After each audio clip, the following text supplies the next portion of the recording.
10번째 시간입니다. 마태복음 17장 14절에서 21절 말씀 가지고 함께 은혜 나누고자 합니다. 미국의 저명한 신학자 한 분, 월터 윙크라는 분이 있습니다. 이분이 평화운동가이기도 하고 성서신학, 성경에 대해서 매우 깊이 있게 연구한 학자인데요. 이분께서 쓴 책이 있습니다. 성서는 변혁이다. 성서는 변혁이다 라는 의미심장한 책의 내용입니다. 이 내용 중에 여러분들에게 소개해드리고 싶은 말씀이 있습니다. 성경은 침묵하고 있다. 왜냐하면 우리가 성경에 재간을 물렸기 때문이다. 내 선입견의 틀에서 성경을 보려고 한다. 이 부분을 우리에게 지적하고 있습니다. 여러분, 많은 사람들이 내 입맛에 맞는 것, 내가 동의할 수 있는 말씀만 받아들이려고 해요. 아무리 설교 내용이 좋아도 내가 갖고 있는 선입견, 내가 잘못된 지식을 갖고 있어도 그것을 버릴 생각이 없다라는 것을 지적합니다. 그래서 우리는 성경에 재간을 물리고 있다. 무엇이요? 나의 선입견이에요. 여러분, 그래서 성경을 접할 때는 우리가 본문이 말씀하는 대로 그대로 받아들이는 훈련이 되어 있어야 됩니다. 성경보다 말씀보다 더 은혜롭게 설교하는 것은 범죄입니다. 여러분 잘 들으십시오. 성경 본문보다 은혜롭게 거기다 예화를 넣고 많은 이야기를 한다고 해서 그게 설교가 아니에요. 정확한 본문을 발췌해내고 그 본문이 의미하는 바를 전달하는 게 설교입니다. 여러분, 원뜻을 제대로 이해하지 못하면 우리 오해할 때가 참 많이 있어요. 대표적으로요, 여러분에게 하나 소개합니다. 스노클랩, 우리 킹크랩이라고도 하는데요. 이 스노크랩이라는 말은 속살이 하얗다라고 해서 스노크랩이라고 합니다. 근데 우리가 대부분 대게, 한국에서는 영덕대게 그러죠. 여러분, 대게라고 할 때 큰 대자, 뭔가 사이즈가 커서 대게인구나 그렇게 생각하는 분들이 참 많이 있습니다. 근데 이 대게라는 말은요, 원래 대해, 중국식 표현 대해에서 온 말입니다. 대해라는 말은요, 대나무 죽자를 쓰고 있어요. 그러니까 이 마치 대게의 이 다리들이 전부 다 대나무처럼 생겼다라고 해서 만들어진 이름이 대해입니다. 우리 한국어로 넘어오면서 우리는 대게라고 그렇게 표현을 하기 시작한 거죠. 많은 사람들은 대게가 커서, 사이즈가 커서 대게다라고 착각하는 분들이 있습니다. 정확히 이해하지 못하면 우리는 오해할 수밖에 없다라는 겁니다. 오늘 본문도 마찬가지입니다. 오늘 본문도 표면적으로 이해하면 성경의 진짜 메시지를 놓치게 된다라는 사실이에요. 제대로 이해하기 위해서는 본문의 구조부터 우리가 살펴볼 필요가 있습니다. 17장 14절에서 21절까지 구조는 두 단락으로 나누어져 있습니다. 17절 14절에서 18절, 17장 19절에서 21절까지 두 부분입니다. 형식적으로 보면 질문과 예수님의 치유, 대응이 나오고요. 또 한 번 더 질문과 예수님의 대답이 나오죠. 왜 제자들은 고치지 못합니까? 라는 간질병 가진 아이의 아버지가 질문을 하죠. 예수님께서 그 간질병 아이를 데려다가 깨끗하게 고치죠. 그리고 나서 제자들이 묻습니다. 왜 우리는 고치지 못합니까? 라고 했을 때 예수님께서 믿음이 적기 때문이다 라고 말씀하죠. 두 가지의 질문과 두 가지의 대응이 나오는 구조로 되어 있습니다. 여러분, 문제는 오늘 본문을 보면서요, 전체적인 내용을 보면 문제 앞에서 전전긍긍하며 해답을 찾지 못하는 제자들의 모습이 드러나죠. 반면에 문제의 원인과 해결 방법을 찾아내서 그 능력으로 단번에 고치시는 예수님이 모습이 대조적으로 설명이 되고 있습니다. 왜 이런 차이가 발생하는 것일까요? 왜 이런 차이가 일어나는 것일까요? 제자들은 실패하고 왜 예수님 승리했을까요? 왜 치유했을까요? 오늘 표면적으로 드러나는 이유는 딱 한 가지입니다. 믿음의 차이다. 오늘 본문 결론에 해당되는 20절에 보면 뭐라고 말씀합니까? 너희 믿음이 작은 까닭이다. 우리가 표면적으로 보면 믿음이 작은 까닭이다라고 해서 믿음이 사이즈가 아주 작구나, 믿음의 양이 부족하구나라고 생각할 수 있습니다. 근데 오늘 본문은 그런 의미가 아닙니다. 단순히 믿음의 사이즈, 믿음의 크기, 강도의 문제가 아니라는 거예요. 만약 우리가 이것을 믿음의 크기의 문제로 해석해버린다면 우리는 중요한 메시지를 놓치게 됩니다. 이런 것을 사자성어로 뭐라고 합니까? 구반문초이라고 이야기합니다. 구반문초이라는 말은요, 원래 이 말의 뜻은 어떤 뜻인가 하면 쟁반을 두드리고 초를 만진다라는 뜻입니다.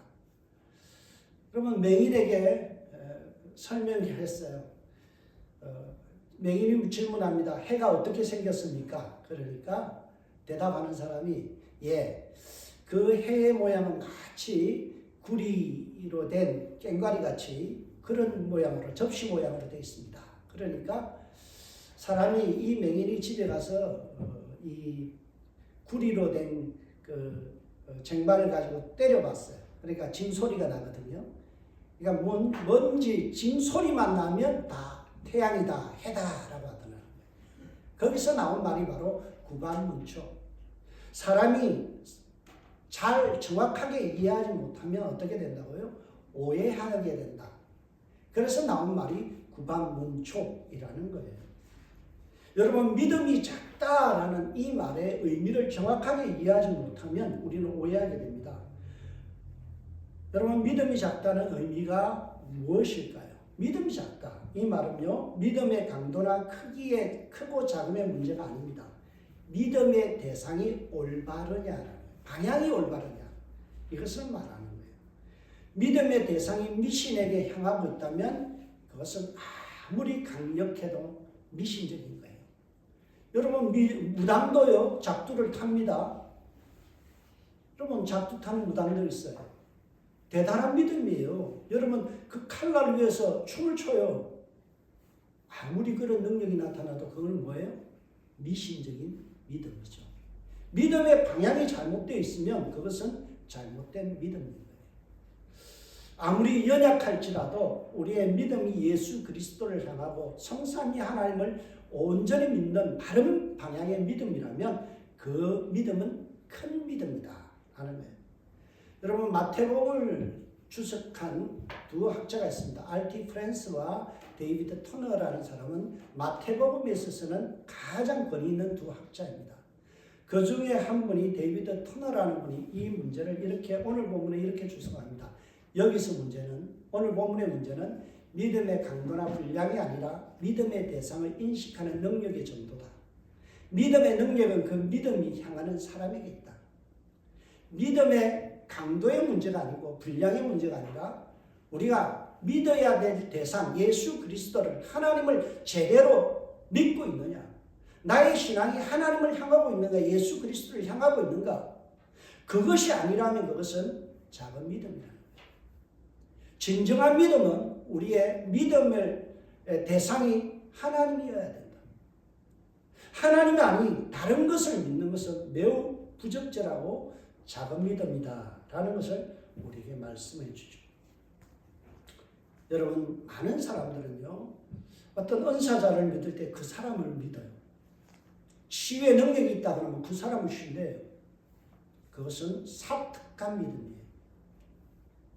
여러분, 은사는 기프트예요. 기프트란 말은 뭐예요? 누군가에게서 주어진 거예요. 하나님은 우리에게 치유의 능력도 주실 수 있고요, 지혜의 은사, 지식의 은사, 예언하는 은사, 영분별하는 은사 다 줄 수 있어요. 주신 분이 누구라고요? 하나님이시죠. 고치시는 분이 누구예요? 하나님이세요. 은사자가 아니에요. 많은 사람들은 사람을 신뢰하려고 그래요. 그거는 미신이에요. 미신. 잘못된 믿음이라는 거예요. 우리는 그 사람을 통해서 역사하시는 하나님, 그 사람 속에 능력을 부어주신 예수님을 신뢰하는 것이, 목사를 신뢰하면 안 돼요. 은사자를 신뢰하면 안 돼요. 우리의 바른 믿음이라는 것은 오직 우리에게 은혜 주시는 그 하나님을 신뢰하는 거죠. 그게 올바른 믿음이요, 큰 믿음이다 라는 거예요. 그러므로 능력의 크고 작음, 이것이 문제가 되지 않습니다. 얼마나 깊이 예수님과 교제하느냐, 주님을 신뢰하느냐의 문제가 중요하다는 거예요. 여러분, 믿음은요, 내가 어린아이도요, 예수님을 전적으로 신뢰하면 어때요? 능력이 나타날 수 있는 거예요. 여러분, 초신자에게도 하나님이 은사를 주시면요, 놀라운 능력이 나타나는 거예요. 구약 성경에 보면 어떤 사건이 있습니까? 나귀가 말을 해요. 인격제도 아닌 동물이 말을 했다는 거예요. 이거 뭐예요? 하나님이 하시면 동물도 말을 하는 은사를 발휘할 수 있다는 거예요. 능력은 내게 있는 게 아니에요. 하나님께 있습니다. 이 사실을 우리에게 가르쳐주고 있다는 거예요. 이 사실을 오늘 본문과 바로 앞에 있는 1절부터 13절까지의 내용을 비교해 보면 분명하게 드러납니다. 17장 1절에서 13절의 내용을 보면 예수님을 따라 나셨던 세 명의 제자가 있습니다. 베드로, 야고보, 요한이죠. 그들은 예수님과 함께 산에 올랐고 예수님과 함께 있음으로 인해서 변형되신 예수님, 변화산에서 놀랍게 변화되신 그 예수님을 목격하는 은혜를 누렸죠. 예수님과 가까이 있었다는 이유로 영적인 승리와 진보를 맛봤던 세 명의 제자가 나오고요. 이에 비해서 오늘 본문은요, 예수님과 멀리 떨어져 있었던 9명의 제자의 상태가 나오죠. 9명의 제자는 영적으로 실패한 녀석들의 내용들이 계속해서 오늘 본문에 나타납니다. 오늘 본문 14절의 첫 부분을 보면 그들이 무리에게 이르매, 며칠 동안 예수님과 세 명의 제자는 변화산에 올라갔다 내려왔죠. 그래서 이제 그 무리들에게 나머지 9명의 제자들이 있는 그곳에 예수님이 도착했다는 거예요.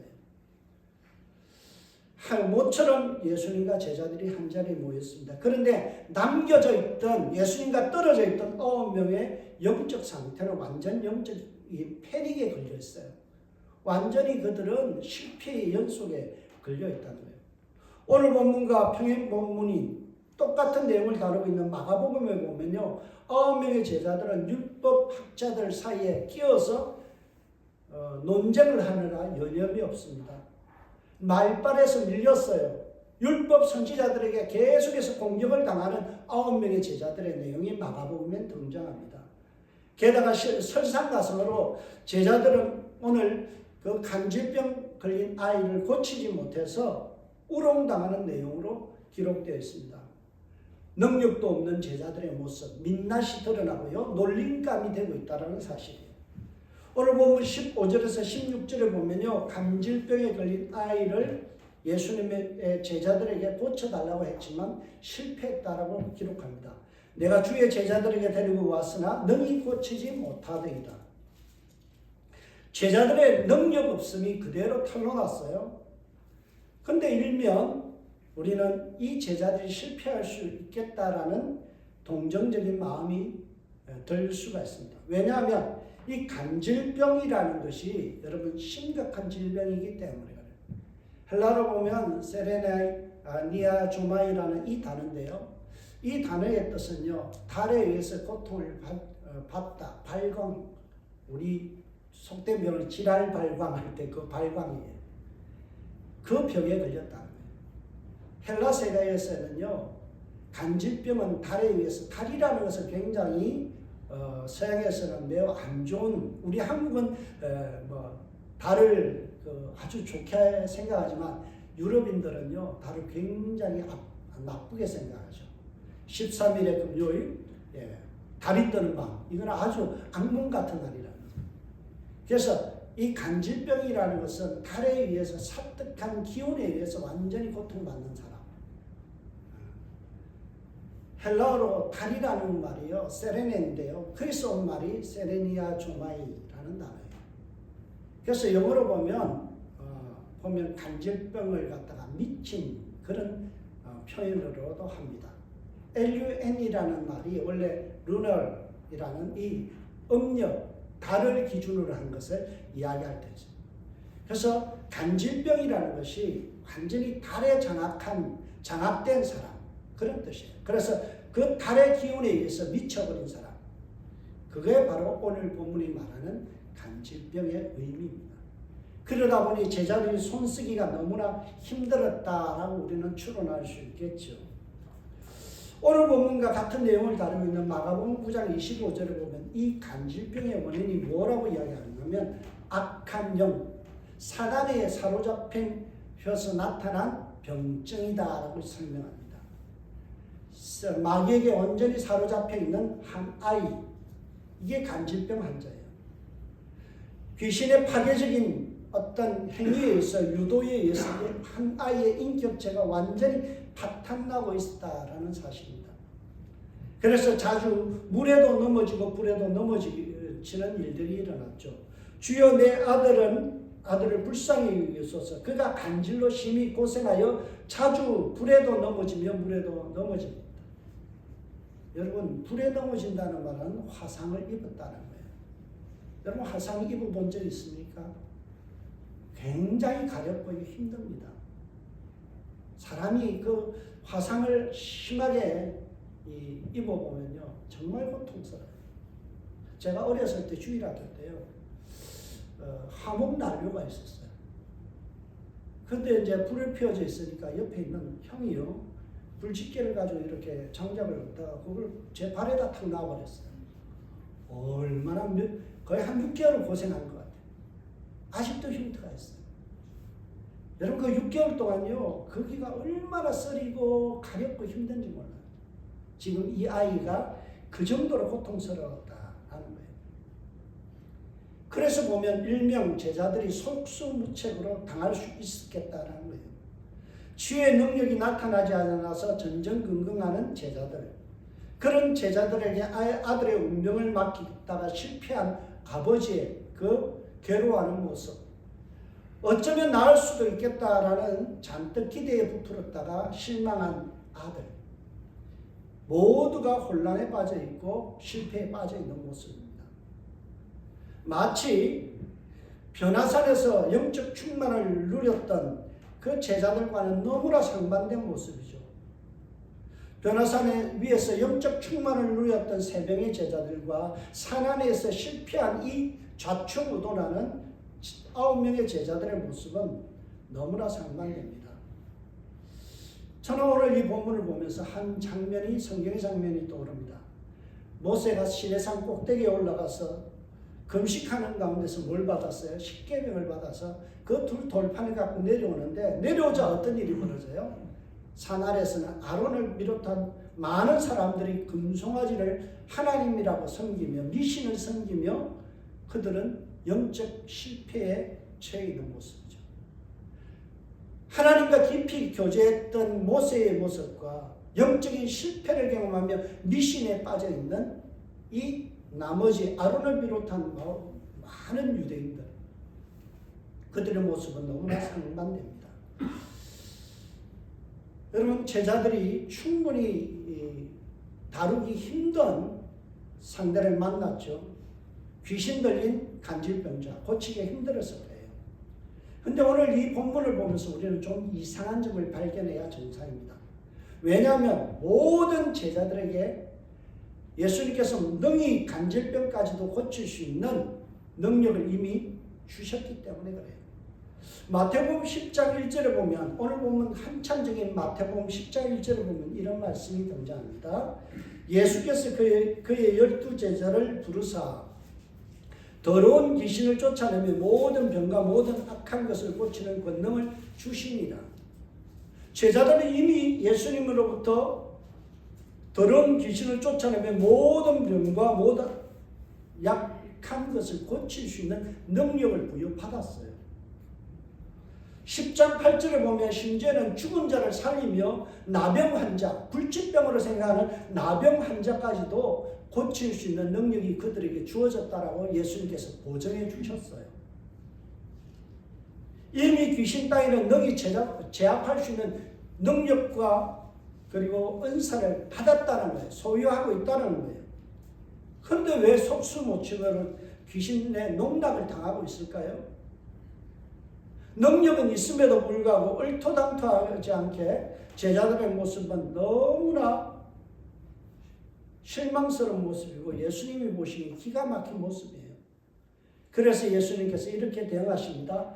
예수께서 대답하여 이르시되 믿음이 없고 계획한 세대여 내가 얼마나 너희와 함께 있으며 얼마나 너희에게 참으리요 그를 이리로 데려오라 하십니다.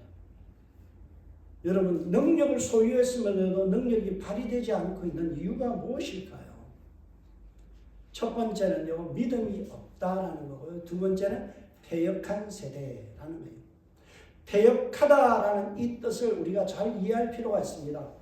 새번역 성경에는요 어떻게 번역했는가 하면 삐뚤어진 세대라고 되어 있습니다. 신명기 32장 5절에 보면 그들이 여호와를 향하여 악을 행하니 하나님의 자녀가 아니요 흠이 있고 삐뚤어진 세대로다. 여기서 패역이라는 말은 삐뚤어졌다는 거예요. 삐뚤어졌다는 것은 관계가 바르지 못했다는 거예요. 1대0 대응이 안 된다는 거예요. 방향이 잘못되었다는 거예요.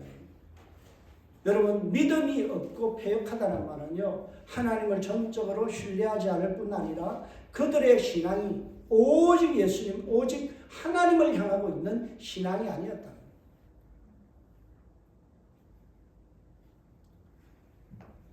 여러분 예수님이 말씀하시는 것은 하나님과의 관계가 삐뚤어져 있고 예수님을 행하여야 할 능력의 방향이 삐뚤어져 있었다. 그래서 너에게 능력이 나타나지 않았다는 거예요. 예수님은 능력의 핵심이십니다. 그런데 예수님과 함께 있지 않으면 우리는 그 능력을 소유할 수 없다는 거예요. 내가 얼마나 너희와 함께 있으며 함께라는 말을 강조하고 있죠. 함께라는 말은요 방향이 일치한다는 거예요. 같이 있다라는 거죠. 임마누엘 주님이 우리와 함께 있는 것을 경험하지 못하면 그에게는 능력이 나타날 수 없다라는 사실이에요. 여러분 그래서 영어에 보면 삐뚤어졌다라는 표현을 이렇게 쓰고 있습니다. 여러분 요한복음 15장의 말씀을 소개해 드립니다. 우리에게 능력이 나타나려면 어떻게 해야 될까요? 나는 포도나무요 너희는 가지라. 그가 내 안에 내가 그 안에 거하면 사람이 열매를 많이 맺나니 나를 떠나서는 너희가 아무것도 할 수 없습니다. 여러분 이것이 그리스도인의 능력의 비결이에요. 그리스도인의 파워풀한 능력이 어디에 있어요? 여러분 영적으로 승리할 수 있는 비결이 어디 있어요? 그가 내 안에 내가 그 안에 거하면 주님과 함께 있으면 사람이 열매를 많이 맺나니 예수님과 등져서는 삐뚤어져서는 너희가 아무것도 할 수 없다. 이것이 성경이 우리에게 말씀해 주는 은사 활용의 비결입니다. 여러분 우리는 세상의 어떤 강신무나 접신무처럼 뭔가 한 방에 뭔가 쫙 받아서 은사를 발휘하는 그런 구조가 아니에요. 기독교의 온전한 신앙은요 우리가 주님과 동행할 때 주님과 함께 있을 때 하나님 나를 통해서 자연스럽게 흘러넘치게 하는 거예요. 그래서 내 입술을 주님께서 만지셔서 흘러넘치게 하면 방언이 나오고요. 예언의 말씀이 나오고요. 지혜의 말씀, 지식의 말씀이 나오는 거예요. 하나님의 은혜가 내게 흘러넘치면 눈으로 통해서 투시 연사가 나오는 거예요. 하나님의 은혜가 내게서 손으로 나오면요. 신유의 능력이 나타나는 거예요. 핵심은 뭡니까? 그가 내 안에 내가 그 안에 거하면 이것이 그리스도인이 갖는 능력의 비결이고 바른 은사의 활용이에요. 예수님은 우리의 능력의 원천 되십니다. 18절을 보세요. 이미 예수께서 꾸짖으시니 이에 예수께서 꾸짖으시니 귀신이 나가고 아이가 그때부터 나오니라. 능력의 원천 되시는 예수님이 한 말씀 하시자 어때요? 귀신이 백기투항하고 도망갔다는 거예요. 여러분 오늘 본문과 마가복음 9장 26절을 비교하면 참 재밌습니다. 마가복음 9장 26절에는요. 예수님께서 귀신을 갖다가 나오라 하니까 아이가 심히 경련을 일으키며 귀신이 빠져나갔다라고 되어 있는데요. 오늘 본문 마태복음은 어떻게 되어 있습니까? 아무런 저항도 못하고 빠져나갔다는 거예요. 마태는 무엇을 강조해요? 올바른 믿음. 주님과 함께 있고 주님만 신뢰하면요, 귀신은 맥을 못 친다는 거예요. 여러분, 제가 어렸을 때 우리 누님하고 목사 사모인 누님하고요, 지나가다 구다는 데를 봤어요. 하도 재밌었어요. 신기해서 옆에서 가만 쳐다보고 있었어요. 이 사람 신기가 있는데 이런 말을, 신이 안 내린다고, 교회 다니는 사람인데 제발 좀 가시라고. 신이 안 내린대요. 작두 타는 사람들도 신이 안 내린대요. 여러분, 초등학생이 무슨 능력이 있겠습니까? 예수 믿는다는 그 이유 하나로 자연스럽게 그 능력이 나타나는 거예요. 초년백 사모가, 30대 사모가 무슨 능력이 있겠어요? 예수님을 믿으니까 작두를 타는 무당도요, 옆에서 겁나고 제발 좀 떠나가시라고 구슬 못하겠다는 거예요. 여러분, 귀신 겁내지 마세요. 왜요? 우리에게는 예수 그리스도가 있기 때문에 그래요. 예수님 믿으면요, 사단 마귀는 꼼짝을 못해요. 이 사실을 깨닫지 못하니까 제자들에게 능력이 나타나지 않는 거예요. 그래서 예수님께 제자들이 묻죠. 우리는 어찌하여 쫓아내지 못하나이까? 이 질문에 대해서 예수님께서 너희의 믿음이 작은 까닭입니다. 이 말씀의 뜻은요, 너희 능력이 결핍된 것이 아니라 올바른 믿음이 결핍된 것이다. 오직 예수님을 신뢰하고 하나님만 신뢰해야 되는데, 너희는 네 자랑하려고, 네 은사 드러내려고, 내가 예수님 제자라는 것 가지고 나가서 의시되면서 내가 한 방에 고쳤다라는 것을 드러내고 싶어서 은사를 드러내고 싶었던 거예요. 이전에 그런 일이 있었죠. 예수님께서 제자들을 불러 모았더니 제자들이 막 선교 리포트를 하잖아요. 예수님 보셨어요? 제가 귀신을 쫓아내고요, 놀라운 일이 일어났어요. 은사가 활발하게 일어났어요. 그러니까 예수님 뭐라고 대답했어요? 하늘에서 사단 마귀가 번개같이 떨어지는 걸 내가 봤다. 근데 뭐라고요? 너 그런 것 가지고 자랑하지 말고 네가 예수 그리스도 안에 있고 하나님을 믿는 믿음 안에 있다는 사실을 자랑해라. 그렇게 말씀하죠. 여러분, 우리가 진정 신뢰해야 될 대상은 예수 그리스도예요. 여러분에게 있는 은사가 아니에요. 여러분에게 나타나는 능력이 아니에요. 그 능력 다 하나님의 것이에요. 하나님께서 한순간 뽑아가시면요, 마른 막대기 같은 사람. 저 주에도 많은 은사자들이 있습니다. 이름 날리던 은사자들이 있어요. 오늘날은요, 빈 껍데기예요. 그렇게 능력 있던 은사자들이요, 어느 날 갑자기 능력이 싹 사라져요. 왜요? 하나님 거듭하시니까 맥을 못 쳐요. 초라한 모습이에요. 여러분, 믿음의 방향은 누구를 신뢰하는가의 문제죠. 나의 도움이 어디서 올까? 나의 도움은 천지를 지으신 여호와이었습니다. 이거 잊어버리지 마세요. 나의 모든 은사가 어디서 올까? 여호와이겠습니다. 이것이 바른 믿음이죠. 여러분, 우리 성경에 있는 사도행전 베드로가 성전 민문에 앉아서 구걸하는 이 거린을 갖다가 안전병에 이렇게 세우는 장면이 나오죠. 그때 베드로가 뭐라고 이야기합니까? 내게는 근과 은은 없거니와. 이것은 신뢰할 게 안 된다는 거죠. 자랑할 거리도 안 되고 능력의 원천도 안 된다는 거예요. 내게 있는 것 서로 내게 주노니 나사렛 예수의 이름으로 일어나거라. 여러분, 안전병이를 일으켜 세웠던 능력의 원천이 어디에 있어요? 베드로에게 있어요? 아니에요. 나사렛 예수의 이름에 있었다는 거예요. 오직 예수님만 드러나면요, 오직 하나님만 드러나면 능력이 나타나게 된다라는 거예요.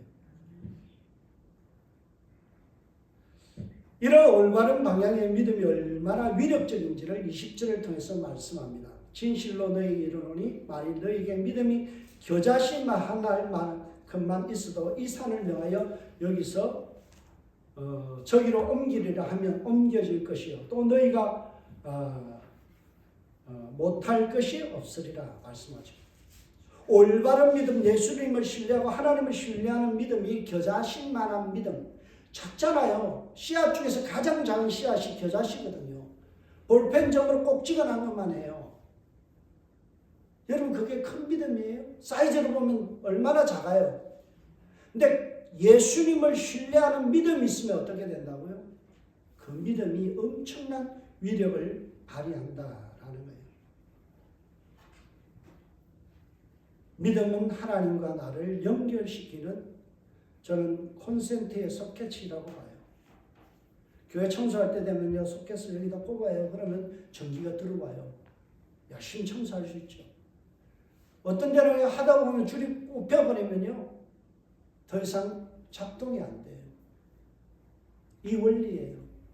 우리가 예수님과 함께 있으면 우리가 하나님을 신뢰하고 그분을 전적으로 의지하고 매달려 있으면 어때요? 능력이 나타난다라는 거예요.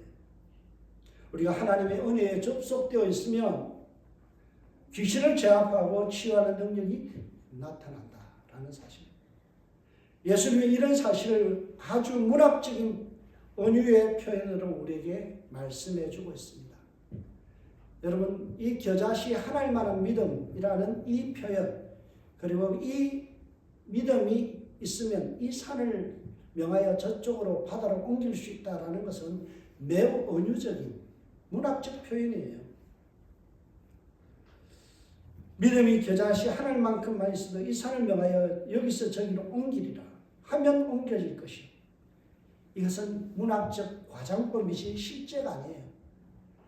여러분 이육사 시인의 절정이라는 시에 보면 겨울은 강철로 된 무지개인가 보다라는 표현이 있어요. 여러분 시적인 표현이지 이게 진짜 무지개가 강철로 되어 있나요? 아니죠. 여러분 성경은 여러 가지 문학 장르로 되어 있어요. 시편은 뭐예요? 시예요. 그렇죠. 우리 성경에 보면요. 역사서가 있고요. 역사 히스토리가 있고요.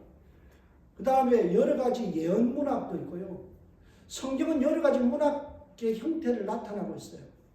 예수님도 여러 가지 비유를 들어서 말씀하시죠. 은유적인 표현이에요. 진짜 이 산이 옮겨져서 저 바다에 옮겨진다. 이것을 말하는 내용이 아니라는 거예요. 이처럼 능력이 크다라는 것을 강조하는 문학적 과장법이죠. 오늘 본문과 비슷한 내용이 고린도전서 13장 2절에 나옵니다. 내가 예언하는 능력이 있어 모든 비밀과 모든 지식을 알고 또 산을 옮길 만한 믿음이 있을지라도 사랑이 없으면 내가 아무것도 아니요. 산을 옮길 만한 믿음, 진짜 이런 믿음이 있어요? 여러분, 산을 옮길 만한 모든 믿음이라는 것은 큰 믿음을 은유적으로 표현한 거지 진짜 산을 옮길 수 있다는 표현이 아닙니다. 만약 믿음으로 산을 옮길 수 있다면 대혼란이 일어날 거예요. 어떤 사람이 믿음이 있어서 앞산을 갖다 뒤로 옮겨버리면 어떤 일이 일어날 거예요. 어느 날 자고 나니까 앞산이 뒷산이 앞으로 와 있어요. 그럼 어떻게 될까요? 도로 냈던 거 다 무용지물이고요. 번지를 찾아갈 수 없어요. 내비게이션이 완전히 엉망이 되는 거예요. 하나님은 질서의 하나님이에요.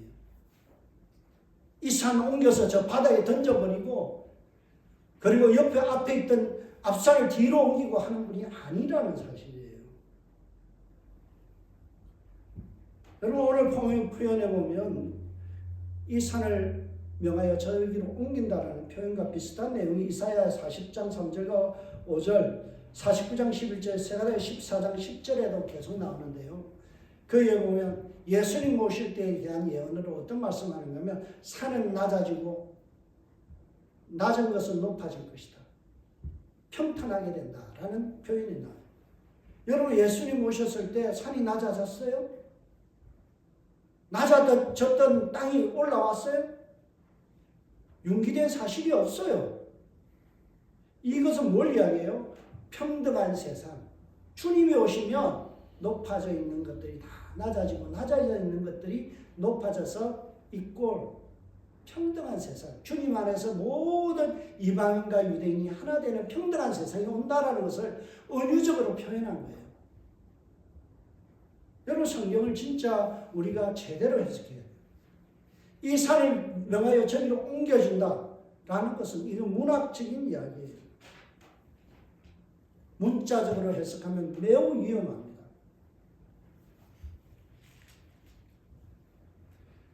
여러분, 만약 성경의 말씀이 문자적으로 맞다면요, 우리는 다 믿음 없는 사람이에요. 겨자씨만한 믿음만 있으면요, 이 산을 들어서 저 바다에 옮긴다는데 지금까지 토목공사 위에 믿음으로 산을 옮긴 사람은 한 명도 없어요. 창조 이후로부터 지금까지 누가 산을 옮겨본 사람이 있어요? 없어요. 믿음으로 산을 옮긴 역사가 없으면 불가능하다는 이야기 아니에요.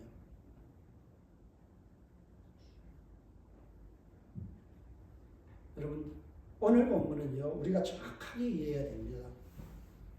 믿음이, 올바른 믿음이 작동하면 정말 강력한 능력이 나타난다는 것을 은유적으로 표현하고 있죠. 여러분, 우리의 신앙이 바른 방향이 돼야 돼요. 주님을 신뢰하는 방향, 예수 그리스도만을 신뢰하는 믿음, 이거 아니면 다 미신이에요. 여러분, 목사 믿지 마세요. 목사는 사람이에요. 여러분, 목사는 신뢰의 대상이 아니라 사랑의 대상이에요. 저를 사랑해 주시면 돼요. 목사를 신뢰하다 보면 어떻습니까? 실망해요. 저도 인간이거든요. 몸이 아프니까 새벽기도 못하잖아요. 이런 형편없는 목사가 어디 있어요? 그러나 저에게는 뭐가 있어요? 올바른 믿음이 있는 거예요. 짧은 시간이라도 주님만 생각하고 주님만 찾고자 하는 진정한 바른 믿음이 있는 거예요. 그러면 돼요. 여러분, 새벽기도 못해도 돼요. 아침에 일어나서 3분 동안 주님과 교제하면 돼요. 그것이 올바른 믿음이고, 그런 사람에게 하나님이 능력을 부어주시는 거예요. 능력은 관계 속에서 일어납니다. 그래서 오늘 본문 21절이 매우 중요합니다. 21절 다 같이 읽어볼까요? 없음. 없다라는 거예요. 그런데 다른 사본에 보면요, 똑같은 여러 가지 번역본에 보면, 성경이 기록된 사본, 오래된 사본들, 중요한 사본에 보면 이런 말씀이 있어요. 21절, 기도와 금식이 아니면 이런 유가 나가지 아니하느니라. 여러분, 이 말씀이 우리가 잘 아는 말씀이죠. 마태복음 17장 21절에 여러 사본들 중에는 오래된 사본에서 이 말씀이 나와요. 왜 이 말씀이 오늘 본문과 연결될까요? 기도와 금식이 중요하기 때문에. 기도 왜 합니까? 금식을 왜 합니까? 내 힘으로 할 수 없기 때문에 하나님 앞에 매달리는 게 금식이고, 하나님께 하는 것이 기도잖아요. 하나님 말은 막대기 같은 납니다. 아무런 능력이 없습니다. 나는 누구를 도울 만한 능력도 없고 지혜롭지도 못합니다. 하나님께서 내게 은혜를 주세요. 주님, 나를 도와주세요. 그러면 내게 이런 유가 뭐예요? 앞에 있는 간질병을 고치는 능력이 나타납니다. 이거예요. 여러분, 오늘 본문은요, 예수님을 의지하는 믿음인가, 전적으로 하나님을 신뢰하는 믿음인가를 우리에게 질문하고 있어요. 예수님 신뢰하지 않으면 그것은 다 가짜예요. 성삼위 하나님이 역사하지 아니하고 나타나는 모든 은사는요, 그건 가짜예요. 그러니까 우리는 뭐만? 오직 예수. 그래서 우리가 예배 때마다 찬미 예수님 하는 이유가 뭡니까? 능력의 원천 되시고 나의 삶에 모든 능력이 드러나게 하시는 주님, 내가 찬미합니다. 찬양합니다. 주님밖에 없어요. 이것을 고백하는 것이 우리 바른 신앙이다라는 사실이에요. 사랑하는 믿음의 교우 여러분, 목사 신뢰하지 마세요. 목사 교 만들어서는 안 돼요. 교회를 신뢰하지 마세요. 사람이 모여서 사람 냄새 납니다. 여러분, 교회는 신뢰의 대상이 아니에요. 내가 헌신하고 사랑해야 될 대상이죠. 옆에 있는 형제자매님을 사랑하는 거예요. 신뢰할 수 있는 대상은 누군가요? 오직 예수 그리스도. 오직 성삼위 하나님만 우리의 신뢰의 대상이고 믿음의 대상이다. 이게 드러나면 어린아이에게도 이런 간질병이 그 달의 영향에 의해서 귀신의 장난에 의해서 그렇게 힘들어하는 아이도 너희 고칠 수 있는 믿음의 역사들이 어린아이를 통해서도 드러날 수 있다라는 사실입니다. 저와 여러분이 오직 예수님만 신뢰하고 힘들고 어려울 때 예수님 도와주세요. 기도하세요. 금식하세요. 주님만이 나의 모든 능력의 원천 되십니다. 그분이 나타나시면요, 이런 유가 나갈 수 있음을 믿고 신뢰하는 저와 여러분들 되시길 주의 이름으로 축복합니다. 기도하겠습니다. 하나님, 참 감사합니다. 우리 은생교회 성도님들 올바른 믿음 주셔서 감사합니다. 주님과 바른 관계 속에서 살게 하시고 우리의 연약함이 드러나지 않도록 주님께서 성령으로 온전히 장악하여 주시고 이끌어 주시며 주 예수 그리스도를 찬미하며 살아가는 저희들 되게 하옵소서. 사람 신뢰하지 않게 하시고 하나님을 신뢰함으로 우리에게 능력이 나타나는 그리스도인들로 삼아 주옵소서. 감사하고 예수님의 이름으로 기도합니다. 아멘.